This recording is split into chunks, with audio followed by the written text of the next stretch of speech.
கர்த்தர் எப்போதுதான் எனக்கு நீதியுள்ள உத்தரவு அருளுவாரோ என்று இருதயம் நொறுங்கி கிடக்கும் ஆத்துமாவே, இன்று கர்த்தர் உங்களுக்கு சொல்லுவது சங்கீதம் 65:5.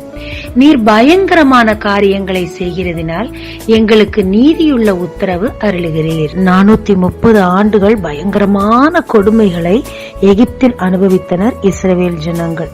அவங்களே எரிபொருள் சேர்க்கணும், ப்ராடக்டையும் கரெக்டா கொடுத்துடணும், அவங்களோட குழந்தைகள் எல்லாத்தையும் தண்ணியில போட்டு கொல்லுவோம். கேட்க ஆளே இல்லை. இஸ்ரவேல் ஜனங்கள் நீதிக்காக தேவனை நோக்கி கூக்குரலிட்டனர். தேவனும் பயங்கரமான காரியங்களை செய்தது மட்டுமல்லாமல் எந்த தண்ணியில அவங்க சந்ததியை அழித்தானோ அதே தண்ணியில பார்வோனையும் அவன் சேனையும் அழித்து நீதியுள்ள உத்தரவு அருளினார். இதன் முழு செய்தியை கேட்கணுமா? அம்புக்குறியோடு இணைக்கப்பட்டுள்ளது. பார்த்து ஆசீர்வாதத்தை அனுபவித்து மற்றவங்களுக்கும் ஷேர் பண்ணுங்க. இயேசு கிறிஸ்துவின் நாமத்தில் உங்களை வாழ்த்தும் ஜீசஸ் விஷன்.